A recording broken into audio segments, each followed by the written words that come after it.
Out ഹൗസിൽ സൂക്ഷിച്ചിരിക്കുന്ന ചാക്കിനുള്ളിൽ ഒരു അസ്ഥികൂടമാണെന്ന് കണ്ട് അയാൾ ആകെ പകച്ചുപോയി. സന്ദീപ് പെട്ടെന്ന് തന്നെ പോലീസ് സ്റ്റേഷനിൽ വിവരമറിയിച്ചു. ഉടൻ തന്നെ പോലീസുകാരും മറ്റ് വിദഗ്ധ സംഘങ്ങളും എത്തി അസ്ഥികൂടം പരിശോധനയ്ക്കായി അയച്ചു. പരിശോധനാഫലം വന്നപ്പോൾ ആ അസ്ഥികൂടം ജഡ്ജിയുടെ വീട്ടിൽ പണ്ട് താമസിച്ചിരുന്ന ഒരു ഡ്രൈവറുടേതാണെന്ന് സ്ഥിരീകരിച്ചു. പോലീസുകാർ ആ ഡ്രൈവറുടെ ഭാര്യയെ അവിടേക്ക് വിളിച്ചു വരുത്തി. പിന്നെ പോലീസുകാരുടെയും സന്ദീപിൻ്റെയും മനസ്സിലുയർന്ന ചോദ്യം, ആ ഡ്രൈവറെ ആരായിരിക്കും കൊന്നത്, എന്തിനു വേണ്ടിയായിരിക്കും കൊന്നത്? ഒരു പക്ഷേ മുത്തശ്ശിയുടെയും കൊച്ചുമകളുടെയും കൊലപാതകികളെക്കുറിച്ചുള്ള വിവരം ആ ഡ്രൈവർക്ക് അറിയാവുന്നതുകൊണ്ടായിരിക്കും തെളിവ് നശിപ്പിക്കാനായി ആ കൊലപാതകികൾ ഡ്രൈവറിനെയും കൊന്നത് എന്ന് സന്ദീപ് ഉറച്ചു വിശ്വസിച്ചു. പക്ഷേ ഒന്നിനും ഒരു തെളിവില്ലാത്തതിനാൽ വ്യക്തമായി ഉറപ്പിക്കാൻ സന്ദീപിന് സാധിച്ചില്ല. ഒരിക്കൽ കൂടി എറണാകുളത്തെ ജഡ്ജിയുടെ വീട്ടിൽ പോകണമെന്നും അവിടെ നിന്ന് എന്തെങ്കിലും ഒരു തെളിവ് കിട്ടാതിരിക്കില്ല എന്നും സന്ദീപ് ഉറച്ചു വിശ്വസിച്ചു.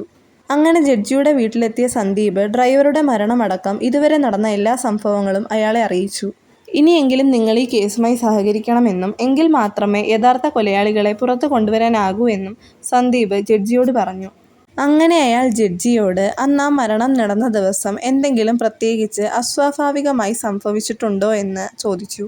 ആദ്യം ജഡ്ജി അങ്ങനെ പ്രത്യേകിച്ചൊന്നും സംഭവിച്ചിട്ടില്ല എന്ന് പറഞ്ഞെങ്കിലും പിന്നീട് എന്തോ ഓർത്തതുപോലെ തിരുവാതിരയുടെ തലേ ദിവസം ആരോ ഒരാൾ തൻ്റെ ഫോണിലേക്ക് വിളിച്ച് നിങ്ങൾ എത്ര പേർ നാളെ അമ്പലത്തിലേക്ക് വരുമെന്നും എത്ര പേർ വ്രതം എടുത്തിട്ടുണ്ടെന്നും ചോദിച്ചു.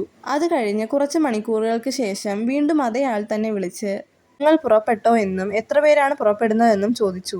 അതെന്തിനാണ് നിങ്ങൾ അന്വേഷിക്കുന്നതെന്ന് ചോദിച്ചപ്പോൾ ഞങ്ങൾ അമ്പലത്തിൽ നിന്നാണെന്നും നിങ്ങൾക്കുള്ള ഭക്ഷണങ്ങൾ കരുതുവാൻ വേണ്ടി മാത്രമാണ് ചോദിക്കുന്നതെന്നും പറഞ്ഞു.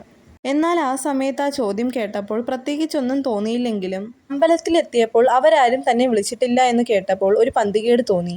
പക്ഷെ പിന്നെ അമ്പലത്തിലെ തിരക്കിൽപ്പെട്ട് താൻ ആ കാര്യം ശ്രദ്ധിച്ചില്ല.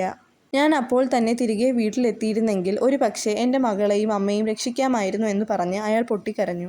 ഈ വീഡിയോ ഇഷ്ടമായ ലൈക്ക് ചെയ്ത് സബ്സ്ക്രൈബ് ചെയ്ത് കമൻറ്റ് ചെയ്യണേ.